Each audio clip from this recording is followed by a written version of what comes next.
In 2025, Playstacks games passed 20 million installs and 150 million gameplay hours. In 2026, its owner transaction valued the company at about 125 million euro.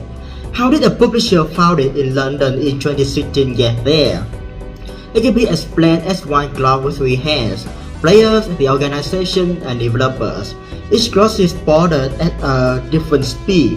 Over time, the three hands reinforce the same portfolio ecosystem. Playstacks is an independent game publisher founded in London in 2016, with Harvey Elliott as the founder.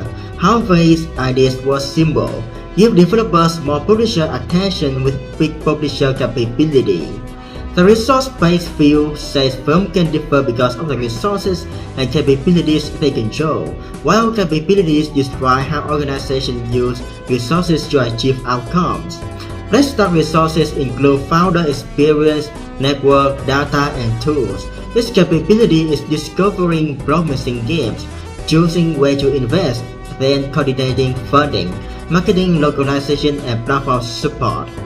By 2023, its discovery team has reviewed more than 1,000 projects, while Greco was building proprietary discovery tools. Dynamic capabilities are higher level ability that help firms adapt and renew their resource base as conditions change.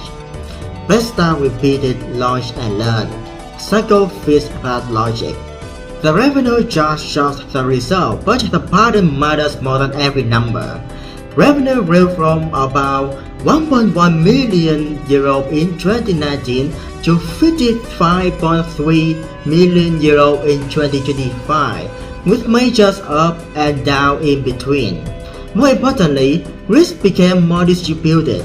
In 2021, 85% of revenue came from one game. By 2023, the same share came from 8 games. Repeat partnership also appear across Motor Shells, Golden Idol, and Entropy Center.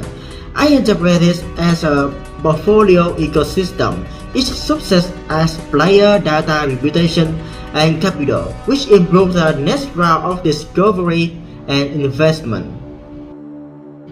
Johansson as false liability of outsidership means firms struggle when they sit outside the networks where opportunities and trust are created. Playstacks began with the opposite condition. Elliott already had about 20 years in games, and Jasper Smith brought international distribution and alliance experience.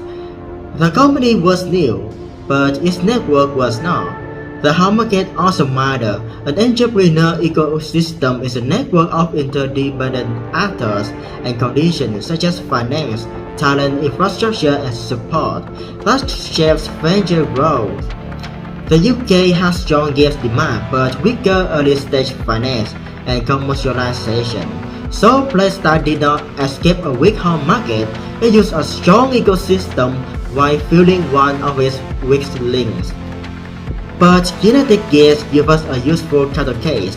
Phasmophobia reached global players through digital platforms long before Kinetic built a publishing arm. Only in 2026 did it add finance, legal, marketing, and developer support for other studios. That distinction matters. Both global fields still need distribution and organizational competencies to connect with foreign markets. Kinetic shows those competencies can develop after global player reach. The second hand is the player, and it moves the fastest.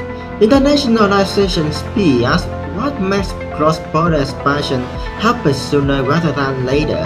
Digital platforms can accelerate access because a game can enter foreign markets without physical distribution in each country. That is Playstacks' player-side story. Its reach expanded across mobile, PC, and console ecosystem. By 2025, this had become portfolio-scale engagement. Digital access does not erase national institution or local market differences, so access can be fast while penetration remains uneven. By 2026, Playstacks was building China-specific marketing and Mandarin capability, so the second has moved from global access to multi-platform reach to portfolio scale then deeper regional penetration. The hour hand is developers and it moves slowest. Cage argue that cultural, administrative, geographic and economic distance create cross-border friction. For a publisher, that friction matters because a game even exists. Playstacks must judge an unfinished project, the team behind it, production risk and whether the developer can deliver. My success of 22 published Steam titles shows developer relationships that first dividing in stages 3, 6, 7, and 10, while about 64% of the located developers remain Anglo. So digitalization made distant customers easier to reach, but it did not make distant developers equally easy to trust.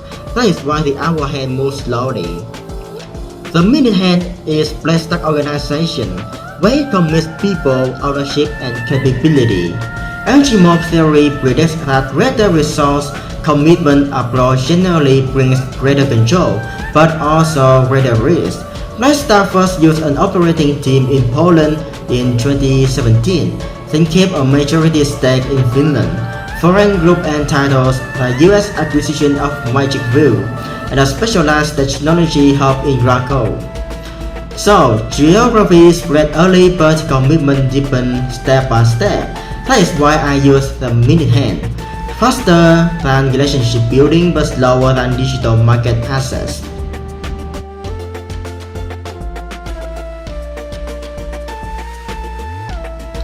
Location advantage theory asks what a foreign place can provide, not only customer but also talent, knowledge, partners, or specialized capabilities. That is exactly what the three has shows. Players pull Playstacks toward demand, developer pull it toward creative talent and IP. The organization moves toward complementary capability. Small-phase internationalization does not fit a symbol-born global versus incremental binary. Playstacks is born global like a player's success, slower in developer relationships, and missing organizational commitment. The three has now reinforced one portfolio ecosystem, but does that create a lasting advantage? BOIO tests whether resources and capabilities are valuable, rare, costly to imitate, and organize so the film can capture their value. For Playstacks, value is clear. Guarantees is only partial because all the publishers can provide money and marketing. Imitation is a harder question. Kinetic shows that publishing services can be copied, but 10 years of developer trust, reputation, and learning are path-dependent and slower to reproduce. Organization is therefore the critical test. Have alias, personal judgment, and network become Playstacks system, teams, and routines? If yes, the advantage is moving from founder embedded to organization embedded. Looking to 2031, the opportunities map directly onto the three hands. The player hand can deepen in Asia. The developer hand can broaden beyond an Anglo-heavy portfolio. The organization can keep adding target capabilities without opening offices simply for geographic coverage. The risk mirror those opportunities, founder dependence, limitation, and dilution from scaling too quickly. My base case is selective consolidation, deeper market penetration, careful developer diversification, and target organizational investment. If Playstacks instead adds money for an establishment and rapidly broadens developer clusters by 2028, that would challenge this forecast. So what does the clock tell us? Digitalization did not remove the barriers to internationalization, it relocated them. Player access became fast and cheap. Deep penetration still needs local knowledge. Developer relationships still need trust. Organizational expansion still needs commitment and learning. Over time, those three hands fit the same portfolio ecosystem. For an indie developer, the important publisher's question is therefore not only where can you sell my game, it is what relationships and capabilities do you already have that would take me years to build myself. That may be Playstacks' real international advantage.